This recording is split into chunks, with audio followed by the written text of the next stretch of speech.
You're listening to Oilersnation Radio, presented by the Nation Network. Subscribe for free on iTunes, Spotify, or wherever you get your podcasts from. Oilersnation Radio, Tuesday episode here. Liam's got angry brows. Why?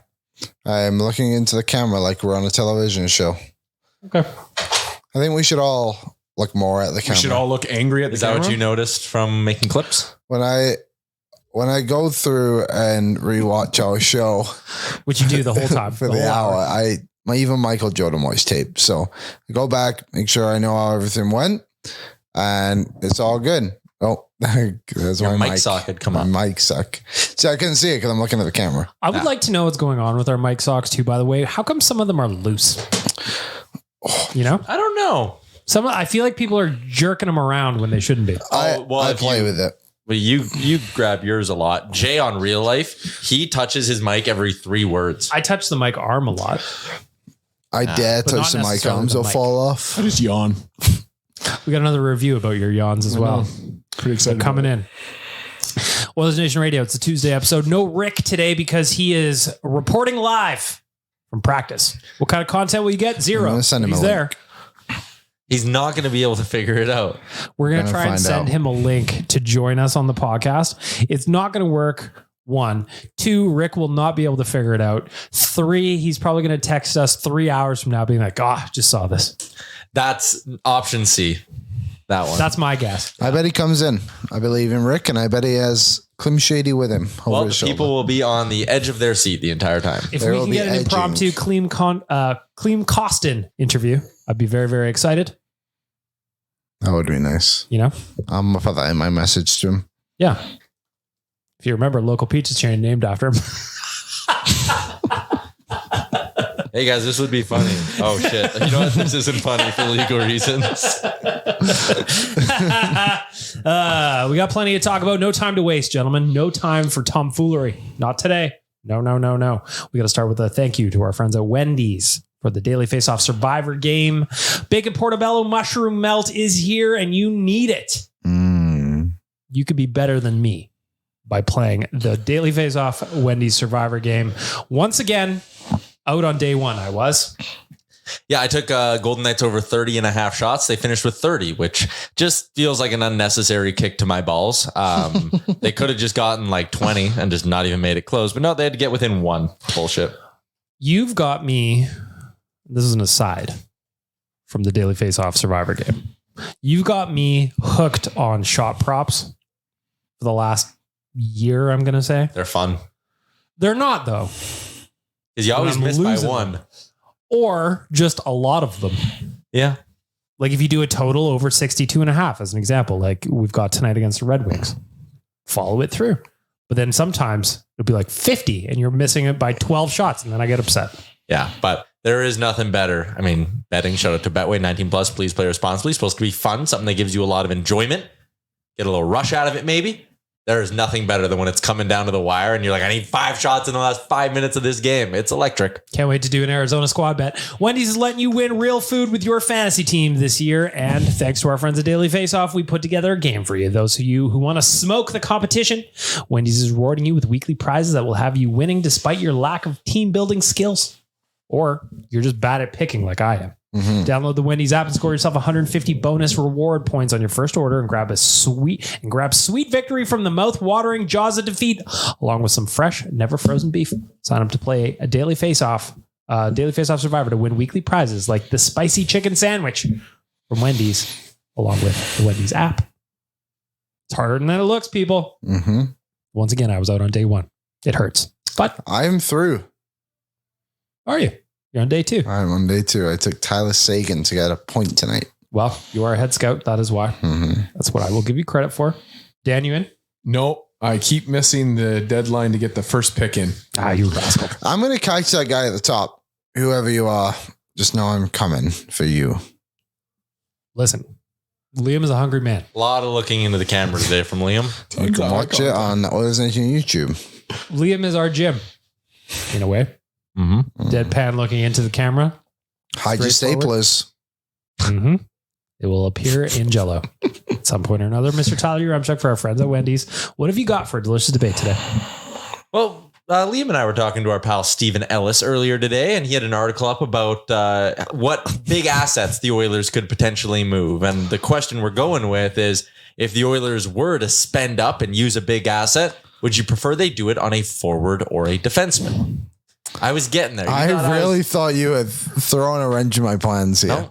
No, Twisted your words. He had Holloway, Broberg, Matt Cannoli or whatever his name is. I love a cannoli. What's his name? They're delicious. What's his name? Cannoli. Yep. Matt Cannoli. A delicious dessert available at an Italian center near you. Or visit your nearest Italian friends and family This isn't a joke, Liam. for a fresh cannoli. Matt Capone. Such a stereotypical thing to say. Unbelievable. Slightly Italian name. All of a sudden, he's cannoli. That was all by 2 letters. Gabagool. Gene is upset. Right? Favorite movie, The Godfather. Also, their first and second round Loves picks. The So Sopranos. Borgo, Holloway, Philip Broberg. And then Why'd you bring up Petey Tortellini? Like, what's the deal with that guy? He was one of the 5 prospects Ellis put as potentially available. Gotcha. Phil. So if they were to spend one of those big assets, including Matt Tortellini, would you prefer they use it on a forward or a defenseman? Apologies to Italians everywhere.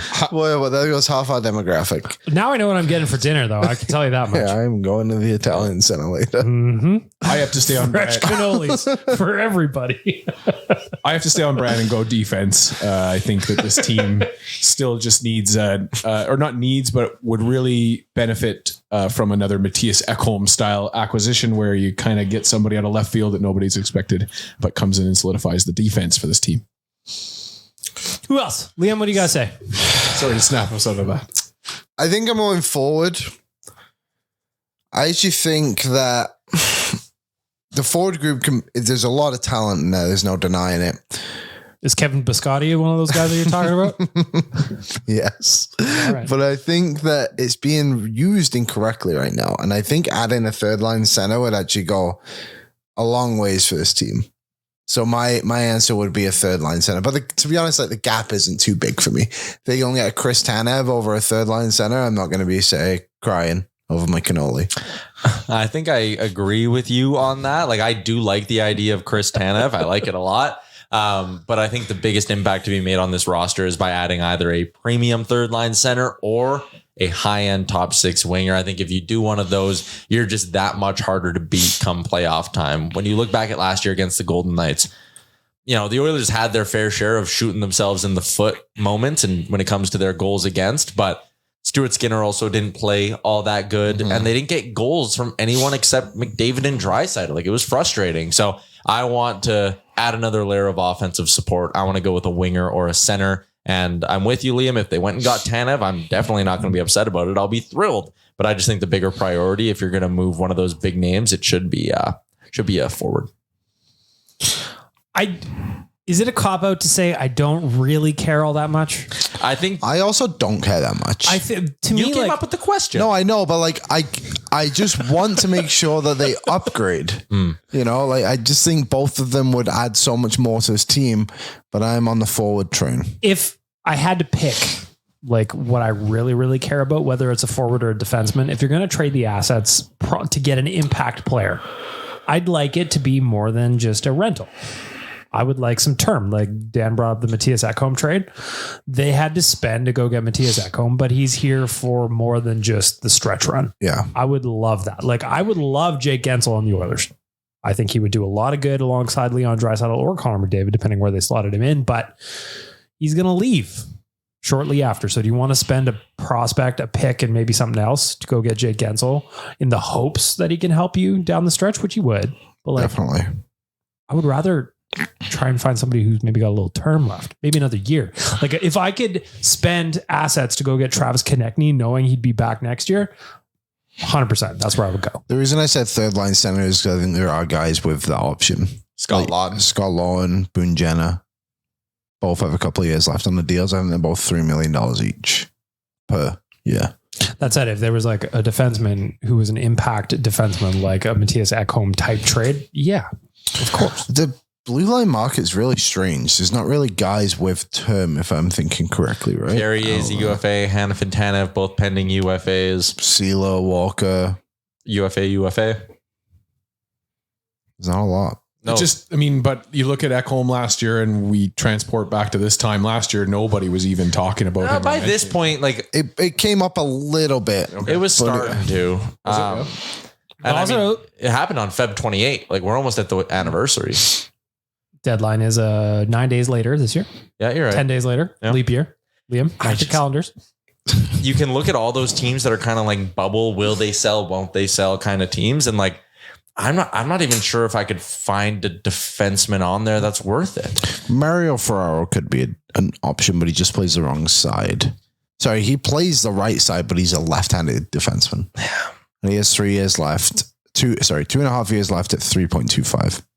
25 years old. What if we're just talking pure rental? For what position? Does it matter? Just pure rental. You got to go. You can go get a guy that he's gone. He's going to go chase the bag when it's all over.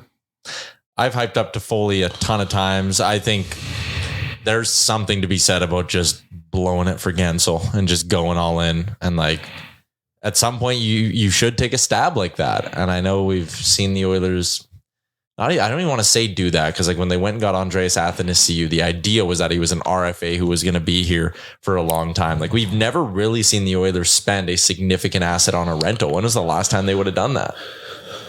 And On a like rental, contending teams do that. Derek Brassard. They got Maroon.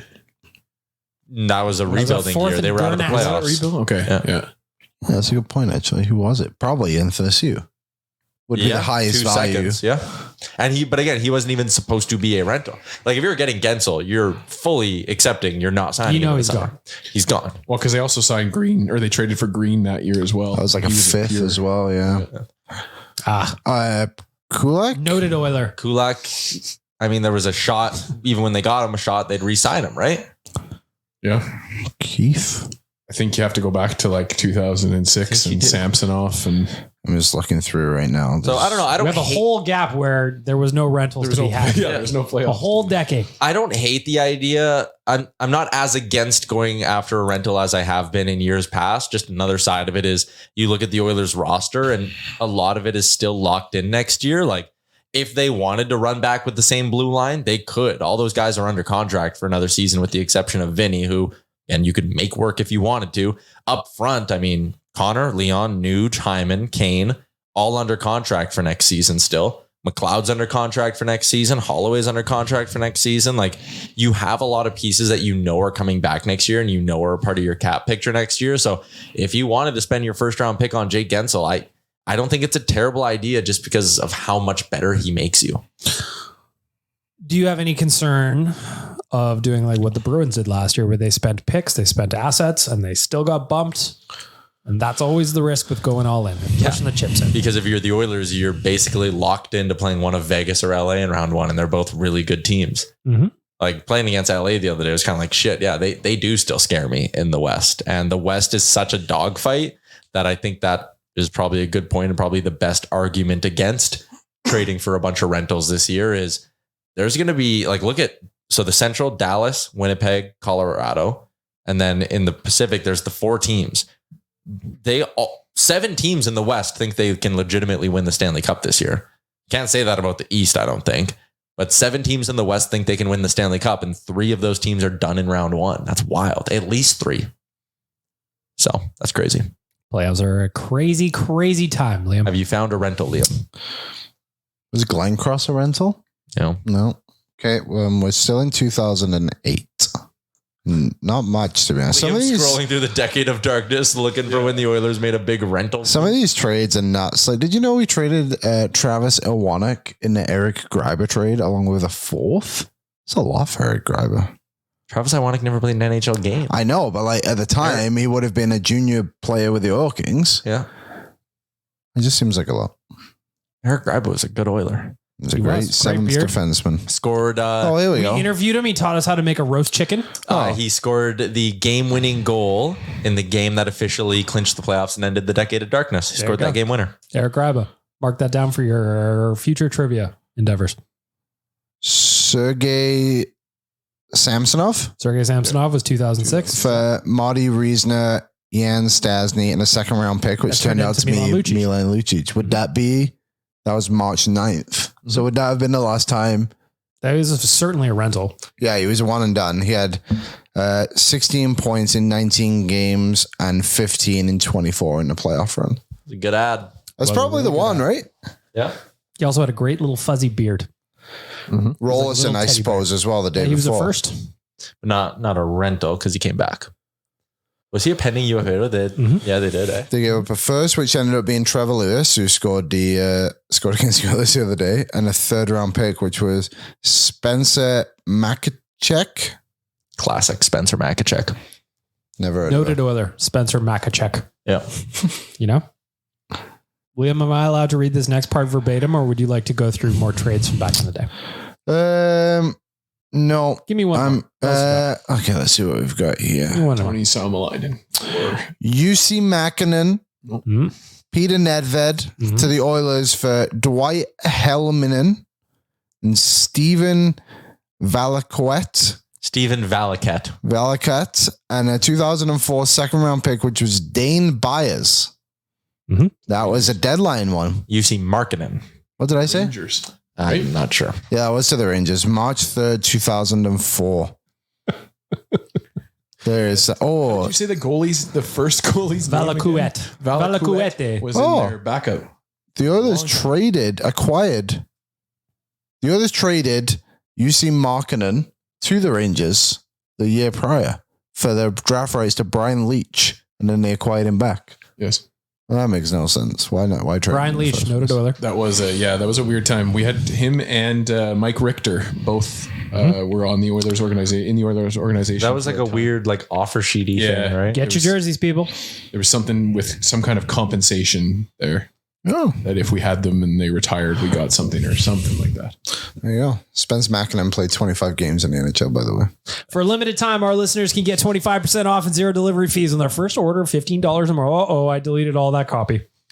How would we get it back? Control Z. Control Z. It'll Okay, come we're back. Okay. Whew. For a limited time only, our listeners can get 25% off and zero delivery fees on their first order. $15 or more when you download the DoorDash app and use the promo code NATION25. It's 25% off, up to $10 value, and zero delivery fees on your first order when you download the DoorDash app in the App Store and enter the code NATION25. Don't forget that's code NATION25 for 25% off your first order with DoorDash. Offer valid in Canada, subject to change. Terms do apply. I encourage you, it is a game day. Use DoorDash. Get yourself something a little delicious for puck drop. I think I'm going to do that tonight. What are you thinking? Dare I say it? I would love to know. Donair. I haven't had one for a while. I think I might mix one I haven't in. had one for a while either. Especially a sober one. Phew. Ages. Ages. You know what I like to do sometimes, Tyler, when I'm on my way home from the bar? I'll be in the Uber. I'll just fire up the DoorDash app and I'll get them to send me food that arrives when I get home. Smart man. Take some timing, take some effort, take some thought, take some skill. DoorDash can make it happen. And you want a double dash? You can do that too. 2 restaurants on the same order. Donair and ice cream. I dare you to do it. Why'd you give that look? Donair and ice cream. That's what I did 2 weeks ago. I got myself a Donair. That was the main. yeah. And I got myself a Blizzard. That was a little treat for me. Interesting. Put that in the freezer. Had it later. Enjoyable. I guess That was not another little Friday night I had. not too bad, I suppose. Took a dip in lake bag milk. Treated myself. Lake back. Thank you. I want to look back at the last handful of days since we recorded the Friday episode of the podcast. I'm going to ask the gentleman in front of me who delivered for our friends at DoorDash. I'm going to start with Nation Dan. You were right beside me on my right for DoorDash. Who delivered for you over the last handful of days? Well, the Oilers didn't necessarily have the best effort on the ice, but Oiler fans traveling to the games seemed like they were having an absolute blast. So I got to give them credit. Really, really loud in Anaheim and still loud in LA. And it's nice to remind LA of what it's like to have Oiler fans in your building. So Oiler fans traveling with the team delivered for me. Honorary who delivered to Oilers Adam as well. He went to all those games, I think. That's his neck of the woods. It's his neck of the woods. He went to all of them, and he enjoyed the Oilers fans that were in attendance. So honorary who delivered to Oilers Adam. Tyler, our friends at DoorDash, who delivered for you? Do I take the layup or do I get a little creative? Take the layup. I don't know what it is. No, I'll get creative. Calvin Pickard is going to get my who delivered for that performance against the Anaheim Ducks. It wasn't like statistically his best game as an Oiler, but man, he made some really, really big stops in that game. And the Oilers were down at different points. And at those different points, they were almost down by more. If it wasn't for Calvin Pickard, I don't think the Oilers would have had a hope in hell of mounting a comeback. So they managed to come back, managed to cover the puck line. Shout out to Betway. And a big reason why is because Calvin Pickard made some really big stops at different points in that game. He wasn't tested a lot, but he was tested with some quality and some breakaways. So he stepped up big time. Calvin Pickard, let's go. Feels like Ryan Strome could have had a Sam Gagner type night if it was not for Pickard. Straight up. He was all over the ice and Pickard just shut him down. All I could think about was who Ryan Spooner was delivering for as I watched Ryan Strome. Where is he now? Russia. He's working for DoorDash. Russia. There is a chance that is above zero that Ryan Spooner will deliver your donair tonight. I would not count that out. I wouldn't recognize him if he came to my door. Wouldn't recognize him if I fell over him in the street. Opportunities for employing former NHLers allegedly in my opinion. Who delivered for me? You know what I'm going to say? It's been a minute. It's been a long minute since I've seen Ludacris do his verse from Yeah. by Usher. Luda. And you know what? The hair was there. He looked like Team Cobra from Dodgeball with the shoulder pads he was wearing. The verse from Yeah still slaps. Oh, it is sick. Great song. I was flashback to Cowboys when I was about 18, 19 years old, 25-cent draft. You wouldn't know about that, Tyler. Long before your time. Buddy, you could roll into Cowboys with a $5 bill and you are leaving in a wheelbarrow. Good times. That does sound nice. So Ludacris, Luda. you delivered for me, man. It was good to see you. Also, honorary shout out to Jermaine Dupree. Nobody knew who you were. Did you know he was married to Janet Jackson from 2002 to 2009? I found that out today. Did you give your who delivered? No, mine was going to be the Usher halftime show, but only from Alicia Keys onwards. So that was good. I will give mine to Evander Kane for scoring a hat trick and becoming, what was it, the fastest Oiler to ever score 5 hat tricks in so many games. What was wild, it? 130. It is nuts. He only has 5? Feels like he scored more than that. It's 5 with us. 10 overall. 10 overall. That might not be counting his playoff one. Maybe not. I don't think know. I always think that's fun. Like, I remember that just reminds me of when Leon Draisaitl scored his first regular season hat trick, and I went, first career hat trick. I'm like, no, I was at a playoff game when he got one. It is weird that we just don't count playoff stats. Like the why game's not? the same. In fact, harder I probably. was going to say, actually, it might be a little bit more difficult. But it's so weird how, like, on Wayne Gretzky's career stats, it just doesn't count what he did in the playoffs. And I know it's like, oh, playoffs are for the team, not for you. It's like, yeah, who cares, man? Like, those should count towards your career numbers. Of It's course they weird should. that they don't. I don't understand why they don't. Somebody needs to explain that to both me and Tyler. Thank you. Shout out to Evander Kane for just turning on the burners on that empty net goal as well. We made this joke on Owen every day, but like, when they put that line together, we were like, I think we said it on this pod too. We were like, ooh, that line's not going to be able to skate. That's the no boots line. Slow line. And then people the next day were, Let us tweeting me know. and whatnot. They were like, oh yeah, I thought you said Evander Kane couldn't skate. How about that empty netter? It's like, well, Evander Kane's now shown us he can do it. So Now we expect it. yeah, now we can expect it from Evander Kane because we know he can win a puck race. He's just choosing not to. Why do you have to throw that last part in, man? I don't Choosing know. not to. How dare you? Hey man, I'm living a good life today. Matthias Janmark's out of the lineup. God. Poor Janmark. I hope Rick's not with him too. Well, if he hops in the stream, we'll say hi to both of them. Well, maybe he's in there. Hey, Matthias, how do you feel about going to Guantanamo Bay, which is where Tyler feels like you should live? You know? I'm not saying it's right. I'm just saying that's what Tyler said. You know? I think it'll be very interesting tonight to see how how the team does without Janmark. Let's talk about it. We got some new line combos to discuss, Liam. Our friend Samuel Gagner. Is it Samuel? I would imagine so. Samuel, I believe. Nope. Samwise? Yes. Mm-hmm. Sammy? Sammy G. Or just Sa, and the M is bonus. New line combos. Sam Gagner draws himself back in. He is going to be playing on the fourth line on the left side with Derek Ryan and Connor Brown. First line remains the same. Nuge, McDavid, Hyman. The Katy Perry line stays together. Kane, Draisaitl, Perry. Holloway, McLeod, Fogle. And then the deep pairings back to what is expected. Ekholm, Bouchard, Nurse, CC, Kulak, Desharnais. I saw a clip of you, Liam. Which third line do you never want to see playing together again? Is it this one? Yeah. Why? They have zero offense to them. I like them all as players, so I think they're all very good, and I think they have roles on this team. I think Fogle and McLeod actually play terribly together. And I think that's, if you're making a small alteration, I would put Perry on that third line back with McLeod and Holloway. I think the one game they played, which was Vegas, if I'm remembering, they were really good. And I think Fogle is had a good season when he's with Draisaitl, and it's failed when he's not with Draisaitl. And unfortunately, that's just what he's got to be. And I don't know why it's been broken up. Do you agree? Do you guys agree? So part of it a little bit? At all.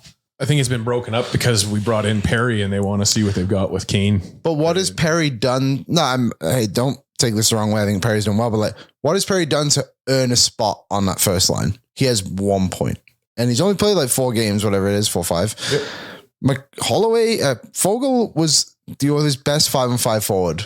Most of that 16-game run. What do you have, 15 and 16, whatever it was? That's really, really good. And I don't understand the demotion. The other day we spoke about it on O&E, and someone said, well, how do you then send Kane down to the third line? How's that a demote? He just scored a hat trick.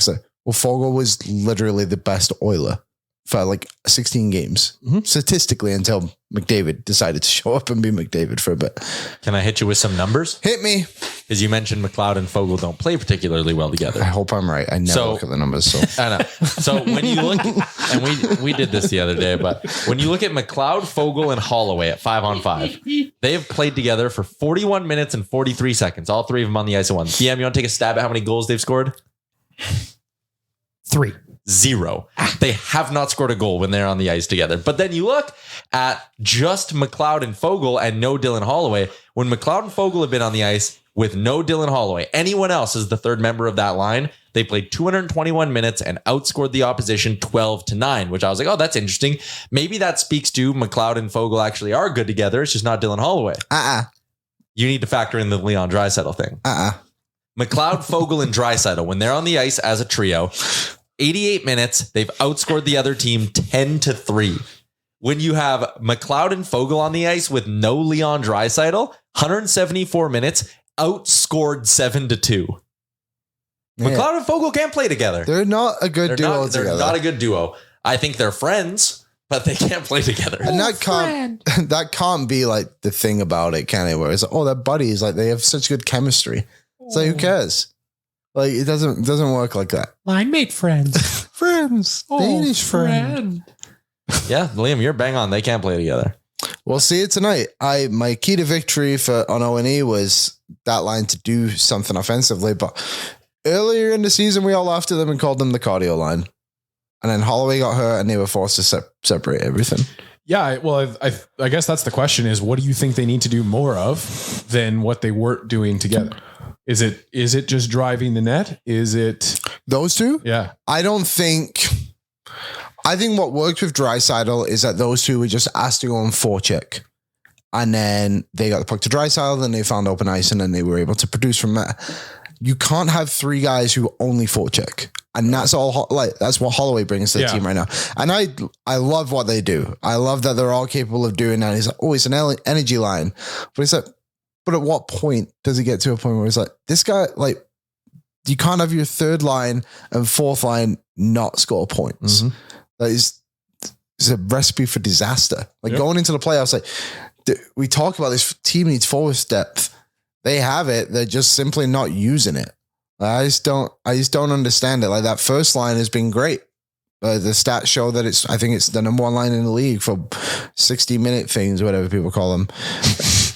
And it's never get broken up. 60-minute things. If you go back and look during that streak, that second line with Fogle, McLeod, and what's his name, Draisaitl, was top 10. And it's gone. I don't get it. I really do not understand it. Was it to benefit Evander Kane, which it has? But when they were on the I don't ice, know. they were scoring 60 or 76.9% of the goals, and they were getting 57% of the shots, 60% of the expected goals. Like, they dominated. yeah, I don't get it at all. So I don't think it should be too long now before we see that again. And I think they have time before the deadline to see what they have. Like, see if Holloway, Perry, and Keane can play together. See if it works. Because that should work. And, Holloway go gets the puck, pass it to Keane and Perry. They both know how to score goals. It should be a good recipe, I think. But we'll see. But I think a third line center is actually now my number one need for my perfect lineup. Would you consider firing Chris Knobloch and bringing in Ken Hitchcock? Just it's potential. Well, they might need that boost if they lose tonight. A couple more losses in a row. Might have to. Somebody's got to ask the question. Maybe. I guess for me, it just feels like Knobloch is finally like doing something with his lineup, and he's able to do something with his lineup because he's not in a 16-game winning streak. And I get what you're saying, Liam, but it's like, it's the Detroit Red Wings. We're still not. And again, we didn't show up well against the Anaheim Ducks, who are terrible. And we didn't show up well against the Los Angeles Kings, who are reeling. I wouldn't say they're terrible, but they've been reeling recently, and they just fired their head coach. And that was their first game with their new head coach, ... So like, I don't know. I hear what you're saying. I just don't necessarily believe that this is going to be like the standard going forward. I just think that, especially for a fan base, when we clamored for a little bit of consistency to change the lineup and then keep changing it again and again, I wonder if maybe that's what he's trying to do here, is just kind of give them a little consistency with that change in the second line. But you have 3 big games this week. Great. I don't know. I just think the back half of the season is really tough, and you've just gone through a stretch of, yes, you won 16 in a row, but you also played Montreal, Chicago twice, played San Jose, I think, right? Like, So now you're qualifying the win streak as well. What the hell? I think there was better opportunities to experiment within your lineup than going up against Detroit, St. Louis, and Dallas this week. I just think I think it might be. I hope I'm wrong, but it looks like it might be his first mistake. How about swapping Gagner in for Janmark? Tyler, I'm going to start with you. I like it. Listen, Matthias Janmark, very good PK guy, generally a low event player when he's on the ice, but I want guys who can score. I want guys who can push things offensively and make good plays in the offensive zone. And I think Sam Gagner has shown, he's basically scoring a goal every 4 games when he's been in the lineup. So, and the other side of this too, like, this doesn't need to be permanent. Janmark will work his way back in at some point. I just don't love the idea of of Sam Gagner sitting out of the lineup for like a month straight. He hasn't played since they played against Calgary, right? I think so. Yeah. What about Janmark instead of Connor Brown? If you're talking about offense, one guy has a goal. Sorry, he did play a couple. 23rd against Columbus, 24th or 25th against Chicago. So you got a couple more in, but still. Tyler, what about the thoughts of Janmark coming out, not Connor Brown? Both guys kill penalties. Both guys have been effective at keeping pucks out of the net. Neither guy's scoring, though Janmark does have one. Janmark has the one that went in off his face. I think Connor Brown's been doing a better job of getting scoring chances, though. Every game, you kind of see the one rush shorthanded, or at least once in the offensive zone, or it's like, Connor Brown got a look there. I don't see that with Janmark. I think Gregor brought this up in the game notes the other day, and you said it too, right? Janmark has 30 penalty minutes this season compared to Connor Brown, who has 4. Janmark has played 3 more games. So it's like, maybe that's a factor in it as well. On a per 60 basis, Matthias Janmark is one of the least disciplined Edmonton Oilers. I guess that's why he should go to jail, because he's undisciplined. Gagner isn't as much of a sounds like a criminal to me. For me, there's not as much of a downcline to Gagner skating as there is from Janmark to Connor Brown too. Sorry, penalties taken per 60. Dylan Holloway's first, Matthias Janmark second. Wanted to correct that. Who's third? Vander Kane. Well, that one makes sense. At Where's least. Connor on that list? Connor's a bit sassy this year. Yeah, he has. Yeah, it's Connor's 14th on the Oilers. Kind of weird though. Like, he's getting really, really pissed off. Since, Broke a stick the other night. Yeah, like the Vegas one too, like the empty shots net. on the net. Yeah. He's just weird. Just a weird. He's in cup mode, man. I get it, but and just speculating. It's like, it's kind of just a weird message. Just get mad at like everything. Like, you can be frustrated. I'm not saying you shouldn't, but like, You're in a tight game against LA. Like you came back against them already this season. It's just like break your stick. I thought it was weird, but that game wasn't going his way. They had that weird play where he comes into the zone. The puck like fell, he like left it there.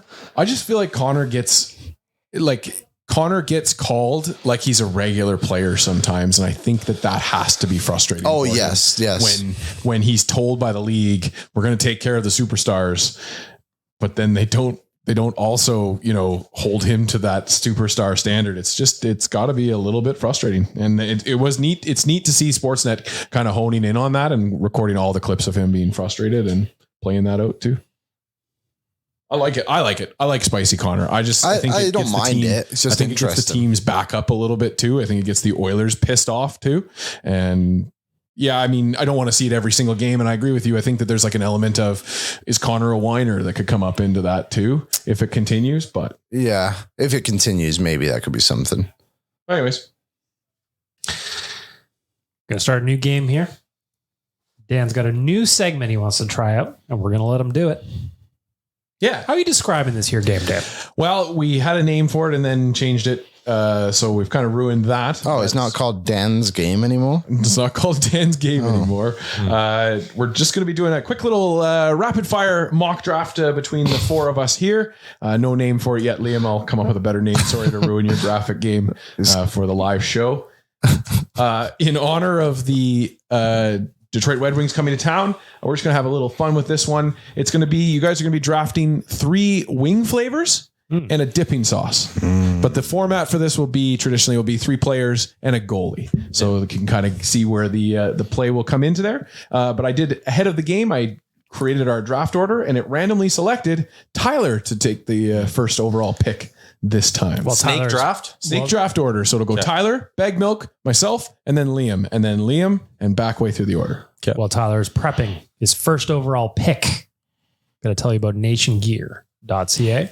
We got some fresh threads up there if you want to beautify your life, but we also have a couple of events on the calendar that you need to know about. We got a BOA watch party happening at Greta. That is on the 24th. That is a Saturday night. We've also got the brunch for Ben coming up on March 2nd. That is also at Greta. You can go to nationgear.ca and get your tickets for that. We're going to raise a little bit of money for charity. We're going to enjoy each other's company. We're going to watch a couple of wins. Yes, sir. Nationgear.ca. Go click on the events tab, get yourself some tickets, and join us on the 24th and March 2nd. Back to you, Dan. All right. Yes. So with the inaugural pick in this game that hasn't got a great name yet. Don't worry, I can't see your font. Tyler, what did they call you on Kevin Carey's show? Chuckster. Chuckster. Never been called that in my life. First overall pick. On the big show. On the big program. Big program. Okay. So I think there are a ton of really good wing flavors to take. I also really like the idea of us Big doing this Chuckster like coming in based first. off the Oilers opponent. I think that's funny. I think there's a ton of really good wing flavors. I'm confident something coming to me late, but there's only one elite dipping sauce and it's ranch. So I'm going with ranch dipping sauce as the first overall pick. Wow. Ranch dipping sauce off the board. Bag Milk, you are up next. You have to pick 3 sauces or 3 toppings for your wings and 1 dipping sauce. So go ahead and pick it in whatever. Well, you're leaving this to me. I'm going to just take it. Hot wings. Your classic wing. Oh, there you go. Hot wings is my first pick in the draft. All right. So Tyler starting us off with ranch. Over to Bag Milk, picking hot wings off the board. I'm going to go ahead and grab the gold standard, in my opinion. It's a dry rub. It's Montreal Steak Spice wings. I love them. Can't get enough of them. So Montreal Steak Spice, my first pick. Liam? So I just pick a flavor of a wing. Yeah. Or a dipping sauce. Salt and pepper. All right. It's a simple one. Yeah. I'm a Classic, simple man. You have 2 picks though. You get to go right back Snake to back. draft. Golden crispy. Oh, that's a good one. Golden crispy. Oh, this My mouth is watering. the Pizza 73. Oh, those yes. Crispies That's are exactly so what I good. was thinking. Yeah. I'm going to get some on the way home. So Liam taking salt and pepper and golden crispy. I'm going to follow that up with the classic honey garlic. Oh, I'm going to go basic. Only like bitch, 3 honey flavors. garlic. Bagged milk. You're next. I'm going to go. Not every location, not every spot has these wings, but I'm going to do a dry rub garlic parmesan. Oh, that is a good one. Garlic parmesan is my next wing pick. Garlic parmesan for bagged milk. Tyler, back Back to back. This in draft is order. pretty Yep. I'm going to go sweet chili with pick number 1. I just think that's a good blend of little hot, little sweet. It has everything I like. And then just your classic barbecue sauce, just barbecue wings. Okay. Those are my Barbecue sauce. All right. And back to you, bagged milk. Starting to get into the nitty gritty now. Okay, for wings, honey sriracha. Honey sriracha wings. Little sweet, little spicy. Everybody's having a good time with honey sriracha. Bagged milk selects honey sriracha. I've got to go to my list here.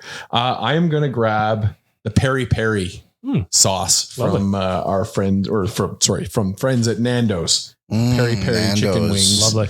Nando's chicken sauce there. And I have to grab a dipping sauce on the way back. Liam, you have the honors of finishing off your draft order board by picking a sauce and a dipping flavor. Okay, I'm going to make my dip decision now because this one is always left behind. And I don't want it to be my last pick. Smart. Garlic aioli Oh, nice. is my dip. So now I have to pick one more flavor. Honey hot. Okay. Was that taken? I feel like it's very close to honey siracha. Is it? I can go. I think it's the same thing. I Same can go point of barbecue. You also can't go barbecue because Mr. I took barbecue. Okay, teriyaki. Teriyaki. We'll allow it. Liam scrambles to get teriyaki off the board. I'm going to go unflavored. Yeah. Oh, just chicken. Raw, unflavored. Like that guy on TikTok who's eating the raw chicken until his tummy hurts. Ew. Yeah, it's gross. I was going to go ahead and grab teriyaki myself. So I'm going to go ahead and grab Frank's Red, just a Frank's Red chicken wing dipping sauce there. Actually, you know what? I'm going to do my dipping sauce as a Frank's Red dipping sauce. There we go. I don't really do. Actually, Tyler commented on this when we were in Toronto. I don't really use a dipping sauce for my wings. Oh, Yeah, you don't. But in the spirit of the game, I'm going to think now. I'm going to go a blue cheese dip. Sometimes that's real nice. The hot wing, little tang in there. all right. So if you're keeping track at home, the dips have been chosen. They are ranch, and then we have garlic aioli, Frank's red hot dipping sauce, and blue cheese dip. Blue Tyler, cheese. I can't believe that went so late. your final two picks of this draft. Only one. I only have one left. Oh, That's wait. the last pick of the draft. This is it. Yeah. Sorry, I'm not keeping track. So I here got very sweet chili, I got barbecue, I got ranch dipping sauce. I'm going to wrap it up with dill pickle. A little off the board. Oh, yeah. A nice Dill little pickle mix-up. wing? Yeah. That's Perfect. nice. All right. Enjoy well, that. Thank you guys for taking part. Now we're going to starting 5. put together a little bit of a graphic here, and we'll put this out to our listeners. And if there's any wing sauces you heard that you didn't hear, feel free to let us know what we missed out on our socials. I'm really confident in mine, by the way. Hot wings, garlic parmesan, honey sriracha, and blue cheese. Everybody's having a good time with my order. I just really think the English are going to back up my choices. Salt and pepper, golden crispy. Teriyaki is a bit spicy, but the garlic aioli should calm it down. You could have gone with some kind of like curried wing. You know? Curry wing. Yeah. I saw that when I Googled wing flavors. So Yeah. You Googled. Mine was all off the because you're cuff. watching a Crusaders game. We're up 4-0. Still 7 watching minutes the left. same Crusaders game from Oilers Nation every day. Yeah. It's a long game, It actually. is, yeah. Why are they playing at 2:00 on a Tuesday? Hockey day. Hockey hooky day? Yeah, it's when like they. Encouraging children to skip school. Yep. And work if you're an adult Yeah. or a child. I almost called in today. No, You're I gonna? didn't. No, I A lot would of heavy never. lifting going on at HQ today. What you don't see behind the scenes is Liam wielding a pickaxe. So we got all those bricks in the other studio. Should we get Waz? Yep. NationGear.ca. Go check out the threads. Go check out the events. We're going to see who won the draft, and it's me. I'm going to keep this one short. I got 2. I got to do a plug, Waz. You're getting too excited. Come on, man. Waz coming in here, mixing it up. Sits in the room, starts going. You just hit record and he immediately started speaking. I didn't even get a chance to do a plug. It smells nice in here, by the way. Thank you. I showered. Waz is so excited to do Can You Clear That Up For Me? He didn't even want to hear about Greta, but I'm going to tell him about Greta anyway. Perfect spot. Pre and post game. There's a game tonight. Why not go down, grab some wings? Some of the flavors you heard us just talk about, maybe. Greta will have them. Waz, real quick. What's your go-to wing flavor? And sauce. I'll go hot wings. That Buffalo is part hot. of my draft. Thank you. And your sauce? I'll go ranch. That was part of Tyler's draft. Squad, yeah. I took it with the first overall pick. I didn't take easy. a flavor. Like any wing is good if you have ranch to dip This it is in. true. This is true. I don't understand blue cheese. That sounds gross. Yeah, it's not that It good. depends. Depends. That is my dipping sauce that I chose was. But you got to be tactful with it. You don't want to do too much. It's a sharp flavor. Pierces the nostrils. Really violates the tongue. You know? Tyler knows. Greta, that's what I was talking about. Again, on the 24th, we're doing a watch party it's a BOA watch party. You're going to want to be there. That's a Saturday night. What else are you doing? Come join us. Come join Waz. Challenge him to Mario Kart. Or challenge Tyler to the football throwing game. If you beat me, I buy you a round of drinks. You've downgraded the price. Wow. You won't beat me. I bet I will. You know, Riley from the YouTube chat, Riley H Rocks, I think is his name. I put up like 400 something. He's like, I'm going to try beat it. He got like 90. Sorry to put you on blast, Riley. No one will come close. Challenge Tyler. He'll buy you a cocktail if you beat him. If you But see me at Greta at any point, just say, challenge Tyler. I will tell you he's good. I thought you were He's a calling very a former athletic BC man. Lion quarterback Mike Riley. I would also beat him in that. He doesn't understand Curling. the strategy. He's a system QB. Yep. It all makes sense. If you want to beat Tyler, you can do where I do when I beat Tyler at Greta. Challenge him to a kiss in the photo booth. I always win. I keep it in my car, that picture we have together. I have one on my fridge. We've also got the Brunch for Ben coming up on March 2nd. Tickets for both events are coming up at Nation Gear. Ran into Mike Stelter the other day. Said he's excited. Really pumped to do an event with us and to be there. I'm excited to see him. We're going to be raising some money for some great causes at both those events. NationGear.ca, get your tickets. Join us at Greta. Over to Waz for a signature bit. Not a game. Can you clear that up for me? Oh shit! Now Time to you go. missed Sorry, it. buddy. So this was kind of brought up on Twitter today after Tony Barr said the Oilers will be playing 34 games over their next 66 days. So is that a sign for Stuart Skinner to get burnt out before the playoffs? Because I keep seeing that. I think Skinner's going to handle this a lot better before the playoffs. I think the Oilers will handle this. I know we've talked about this before. Like, do you expect Skinner to be burnt out again before the playoffs? I just don't know what they're supposed to do. They have to play their best goalie to win them hockey games because there's no guarantee that they're even in a playoff spot. Yeah. They have a very difficult schedule. Tyler and I measured it out maybe a month ago now. Skinner the max he should play is about 57, I think is what we said. Where's he at now? It's got to be close. I don't know. 41. That was basically only playing Pickard in the second of back-to-backs and against bottom feeder teams. Yeah, and it works out quite well that they're gonna be able to do that. They have a lot of back-to-backs where he's not gonna play, and it's just like I don't know what the Oilers are supposed to do. Not play their starting goalie. So he's played 36 games so far. Yeah. There you go. So under your guys' math, another 20. How many games do you say they have left, Waz?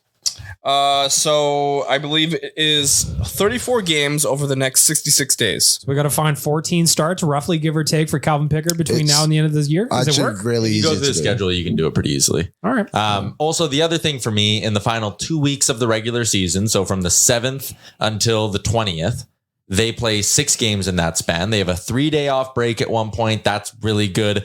But also, one of those games is against San Jose. 2 of them are against Arizona. So it's very easy to see a world where you're going to go Skinner on the 6th against Calgary, 3 days off, play him against Vegas, 2 days off, play him against Vancouver, and then you give him another 4 days off or 3 days off, play him against Arizona, start Pickard the final game of the season because hopefully it doesn't matter. Then he'll have 2 days off till the playoffs. Like, to me, what's most important is that final 2-week stretch, putting yourself in a position where like those last couple of games don't mean a ton and you can just play Pickard and really let Stu rest. Like right now doesn't matter when it comes to Skinner being burnt out to the playoffs. It's how you handle the last 2 or 3 weeks of the season. And I think it's incredibly manageable.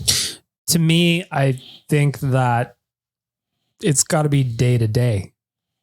The Oilers are not in the playoffs yet. Yeah. You got to win the games now. They've got games at hand, but if they don't win them, they don't mean anything. So it's going to be interesting to see where we are by the end of March. You know, that's a month and a half, plenty of games between now and then to see where we're at. But there's a risk of burning Stu out, but I don't think it's going to happen this year either. I think he's going to prepare himself better, just personally knowing what he's going into this year, having done it before. Last year, he never had to play that much hockey in a season. So yeah, I think it's fair to be like, hey, he didn't know how to handle it. He's more experienced now. That's how these things work. It's funny, Bag Milk. I put out I said that he's probably gonna be better prepared. And someone says, "Have you even played net before? You play the full 60 minutes usually and have to keep absolute focus. Burnout happens in net." I guess what other NHL goalies who never faced burnout. Man, the Winnipeg Jets are going to be so screwed then when Connor Hellebuck plays 80 games this season. I just don't know what people want. How are they supposed to avoid think they this? just don't Have you never played NHL goalie before, though, Liam? No, I've never played NHL goalie, no. Rats. So I just think it's a crazy argument. I get it, but it's unavoidable. I don't know. I love it. Oilers fans are the best. The next one I have here is kind of related to the return of Cliff Costin. I've asked this before. Do we need another Cliff Costin? For example, someone tweeted at Zach Lang saying the Oilers don't have a Costin-Cassian type because without, let's say on the LA game, the Oilers are down and someone said, "Oh, they don't have enough fight." I think that's overblown. Yes. They got their Clem Costin type, and it's Corey Perry. And Vinny and Evander Kane. Corey Perry will dust someone off if he has to. I mean, he's an old man now, so he's got dad strength. Tyler's mentioned he's basically close to death. But the good part about being there is that he is that kind of guy. He's going to chip in a little bit of offense. He's going to be annoying, and he'll fight if he has to. Go to hockeyfights.com, click Corey Perry. There's plenty to choose from. I just think people want Clem Costin and they want that Clem Costin type player, but they don't want to pay $2 million for him. And therein lies the rub. We have Matthias Janmark on this team for $1 million. And if he could be Clem Costin for $2 million, sure. But it just doesn't work that way. I think Costin went and got his money. We just loved Clem Costin. So I think we just like the personality behind him too. Yeah, of course. Of course he was fun. And I think it's kind of like last year in the playoffs with Vegas, the Clem Costin effect didn't really matter. Yeah, I mean, he scored a big goal in the playoffs that I can remember, but ultimately, my point. Scored 3, didn't he? Yeah, we had the big one against LA. The big one against LA is the one I was thinking about. But my point remains, I think that they've got a different version of Clem Costin and Corey Perry. Different type of player. Both can be annoying. Both can mix it up. Both can scrap if they need to. I'm not going into the deadline thinking they need to add more toughness. I don't think that's a need. No, I wouldn't spend assets to get more toughness. No. I guess I clear that up for me. Is toughness a little overblown in today's NHL or for cup contenders at least? I think having it in the form of a fighter is you can be tough with guys like Nurse and Vinny. Ekholm is not fun to play against, I would imagine. Is annoying. Yeah, the Oilers have plenty of toughness in the roster. We are long from the days where we had to bring in Ben Eager and Darcy Hordichuk to add some toughness into the bottom six. I think that's all I got. Yeah. Thanks, Waz. Short session. There's Waz. I hope we cleared it up for you. You too can have Waz clear things up for you. Down at Greta. If you see him, just walk up to Waz. He likes it. Just go, "Hey, Waz, can you clear this up for me?" And ask him a random question about your life. He'll give you his best take. Promise. Whether it's advice you want or advice you need, I'm not guaranteeing anything. But what I will guarantee is he will give you an answer one way or another. That's all I got to say. Tyler, thoughts? Do I have thoughts? Before we get to the game preview, tonight's game against the Red Wings, a couple of things just from around the league that I want to get to. First off, I want to say thank you very, very much to everybody that contributed to the Robin Brownlee GoFundMe. That is now past the goal of $35,000 that Gregor set. So huge thank you to everybody that contributed on there. Did pass the goal. It is at 35,204. So thank you to everybody that donated to Robin's family. That goes a long, long way for them. Second, back to the NHL. A couple of interesting kind of silly season news and notes. Frank Saravalli today said that Jacob Markstrom almost got traded. Basically did, but then didn't. Yeah, Frank today on DFO Live kind of said that the Devils and Flames had agreed in principle to a deal and then something fell apart, and he noted it wasn't Markstrom's trade protection that ultimately threw it off. So it seems like the Flames are very, very open to moving on from Jacob Markstrom in the final 2 years of his deal. I know Eric Francis had mentioned maybe it was salary retention. Don't quote me on that, though.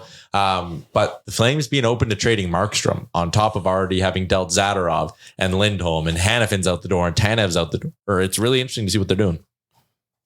Liam, thoughts on the Markstrom thing? I think it makes sense for the Devils to go and try and do something like that. We were kind of looking through, I don't know exactly what the deal would be for him, but I think Calgary's making the right play. I don't think you can put your season on the back of a 4-game win streak. when you really know you're not that good. And if you're the Flames, you're just trying to accumulate some good young talent and be good again, not in 5 years, but in 2 years. Yeah. Dustin Wolf's going to be your guy. And Jacob Markstrom in the final year of his deal 2 years from now isn't going to really mean a lot to you. If you have a team that's willing to give you a premium asset or two for Jacob Markstrom, you do it right now. I'd love to know like what that deal would have been. Maybe we still do find out, but maybe not. But Markstrom's got 2 more years left after this one. $2.5 million signing bonus in each as well. That just got to be a nice little lump sum payment on July 1st going to Jacob Markstrom. The other thing is coming out of, Tyler, you mentioned this before we started recording, coming out of Nashville. UC Saros could be available, but the Preds want a high-end offensive forward. Is that correct? It's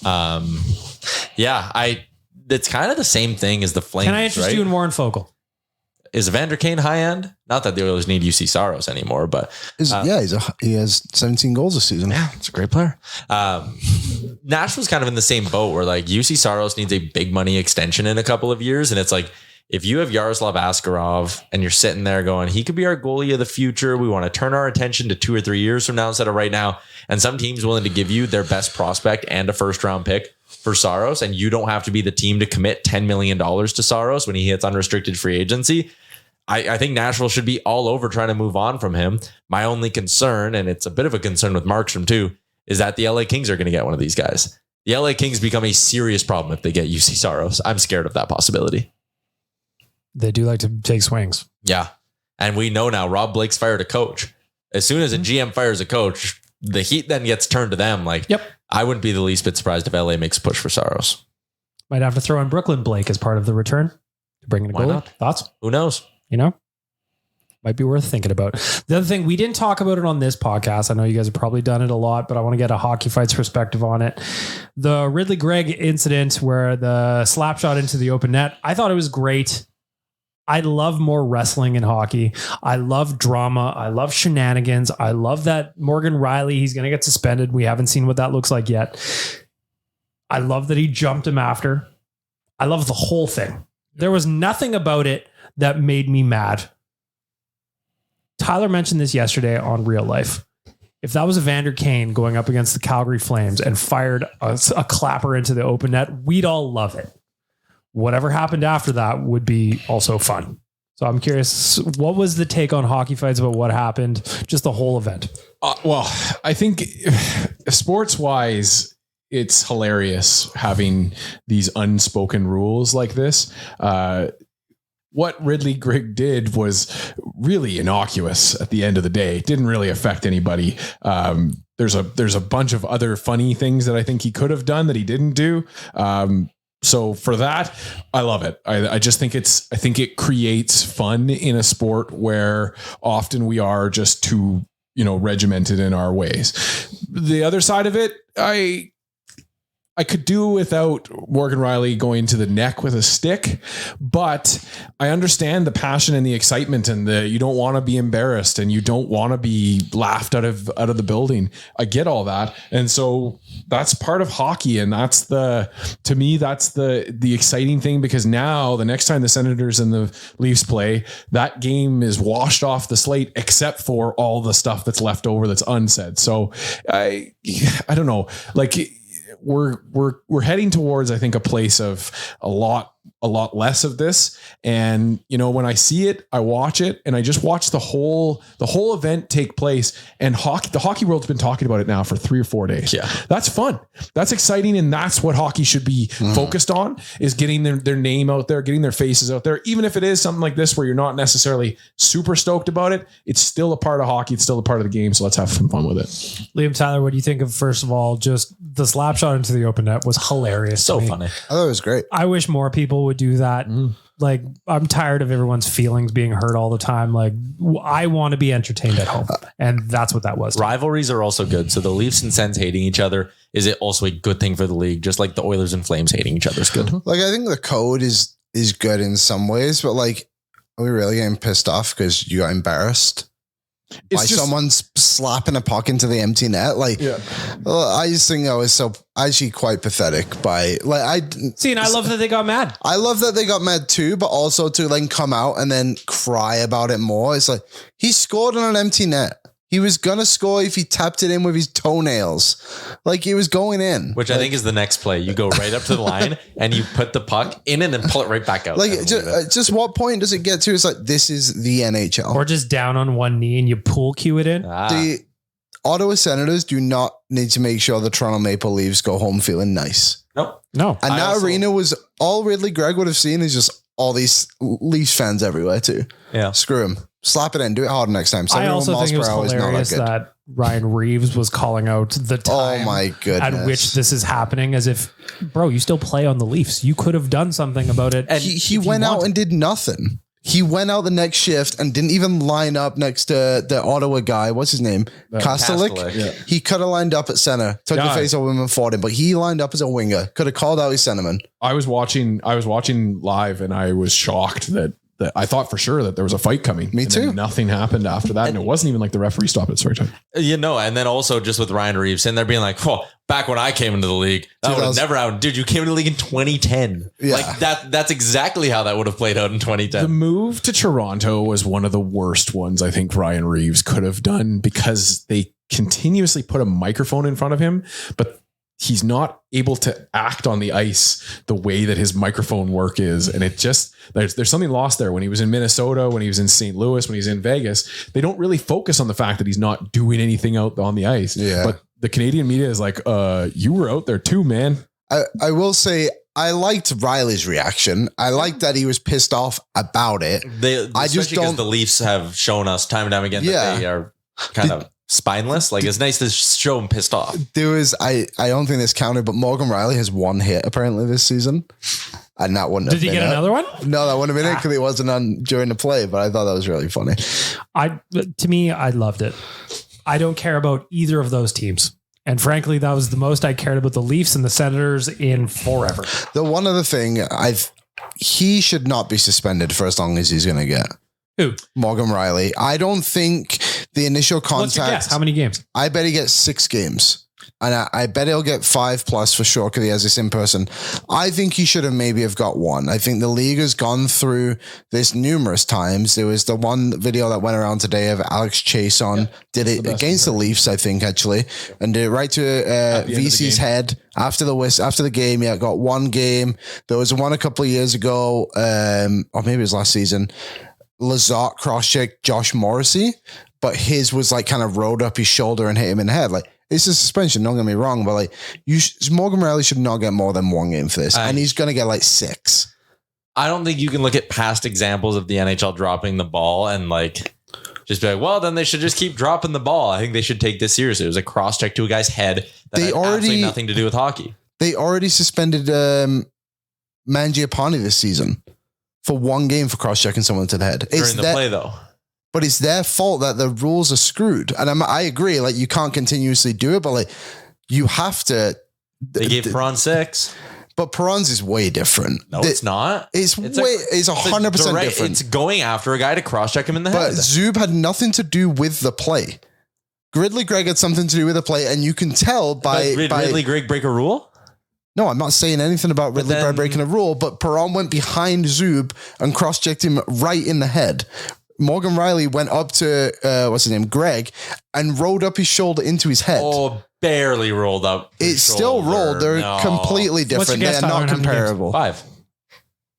Dan, what do you think? I'm just trying to remember, what did Scheifele get for the Jake Evans hit? Did he get 3? It was playoffs too, right? Yeah. Yeah, so Four that's games, 6. 4 games You got 4 playoff games in a playoff, yeah. So Petrangelo got He 1. fucking demolished Just him. curious, and that was, I mean, that to me, that was the peak of like viciousness on an empty net goal. Like that's that the was gold standard. nuts. So You get demolished. if you get anything more than Scheifele, that I agree with you, Tyler. Like I think that you have to like set precedents here. And the notion that the league is somehow afraid of like appeals coming back on them and lessening it is annoying to me too. Like do your job and then let the appeal process take its place. But I don't know. This one's an interesting one because I do think they're going to slam the book on him, and I don't necessarily feel like it's necessary that way. I think he's going to get 3. I think he's going to talk his way down a couple of games. There's no minimum, right? Like if you have in person, it's not like he has to have a minimum of 5. Which would be hilarious if they just give him a fine. After all this, That would be awesome. after the travel, The issues. outrage would be so good. Yeah. But I don't know, man. I liked it. Was not the cross check to the head. I mean, like the reaction could have gone better, but you know, Leaf fans complaining that they're being victimized by the league. Hilarious. They're more suspended than anybody. It's like, what? Okay, let's go through all of them and let's figure it out. If you're the most suspended team in the league, is that because the league is on you, or is that because you're the dirtiest team? Let's wrap up the podcast real quick with a preview of tonight's game against the Red Wings. I know that by the time you're listening to this podcast, it might be after the game, so we're not going to go a whole lot into it, but I just want to know from the boys, what are you thinking the Oilers have to do differently? I mean, they've got one goal in 120 minutes of hockey played post All-Star break in those losses. They had the one goal that was a 2-0. It was Draisaitl McDavid shorthanded against Vegas. That went in. Not much anybody's going to do about that. But outside of that goal, they're kind of snake bitten over this last couple of games. I mean, they got the empty netter against the Ducks. That gave them their 5th goal of the game. And since the start of January, the only other game they've scored 5 or more was the first game of January against the Flyers. Every other game, it's been 2-3, 4, 2-3, 2-3. And that's fine. Like you win games like that, but like ultimately their offense is not where it needs to be. Exactly. That's kind of my point is like, this isn't like a 1 week kind of slump. Like their offense has actually kind of been mid-average for a while now. So that's part of the reason why I want to see them out of forward. So yeah, I'd love to see the scoring get going, but Detroit has been playing great hockey as of late. Alex Lyon's been a hell of a story. Really so he'll be a tough nut to crack. What's your key to victory tonight? Get the 5-on-5 scoring going. Like Nugent Hopkins doesn't have a 5-on-5 goal in 13 games. Like that's not good, man. And I know Gregor's pointed out the Oilers are first in expected goals and basically every company that tracks it, every algorithm or formula you use, but there also is something to be said about finishing. Corey Perry should have scored that goal against the Kings on the side of the net. They've hit a couple of crossbars. Leon Draisaitl's had a couple of looks in the slot that he just dusts off or holds onto or tries to force a pass instead of ripping it. Like I want to see this Oilers team start to just capitalize on their good looks. That's my key. I'm going to jump in on that as well. My key to victory is like simplify. When things aren't going your way offensively, I find that the Oilers try and force things too much, and they always have. This isn't new with them, especially when they got the bulk of the players are the same. Bodies in front. Get in Alex Lyon's face. Throw them at the net. Hack away. Get in Corey Perry's office, which is basically on top of the goalie in the crease. Get ugly goals. They're just as beautiful to me. And I find that the Oilers, when they're struggling offensively, they don't cash in as many of those ugly ones. So if I'm bringing a key to victory, that's what I want to see. Get ugly. Play simple. Shots on net. Hack away at the rebound. Collect the garbage. Liam, what do you got? I'm going to say control the game. I think is my key to victory. I feel like they haven't been able to take over anything for a while. So just be the Edmonton Oilers. Be the offensive juggernaut you can be. It's what they're like. They're supposed to be a team that can outscore their problems. And I love and appreciate that they're winning low scoring games, but like, come on now, let's go. I want to see some fun hockey. I'm sick and tired of the comebacks. I want to see this team come out and put their foot on the throat in the first period and really just have a team like the Detroit Red Wings shell shocked that the Edmonton Oilers came to play tonight and beat up on them. So I still want to see it. I think that this team is creeping back again. That first period issues where we were kind of thought we were done with that nonsense. This Edmonton Oilers team still doesn't seem to be able to wake up for that first period. I want to see them just crush a team. Last order of business, gentlemen. A score prediction. I got a 4-2 win coming for the Edmonton Oilers. Liam, what do you got? 5-3 Oilers. Tyler. 6-3 Oilers. Empty netter. Nation Dan. 2-1 Oilers. There you have it. We're going to be enjoying a victory tonight. Very, very soon. We'll be down our way down to Arizona. Expect some on-location content from us when we're on the nation vacation down in Arizona. Till then, enjoy the rest of your week, everybody.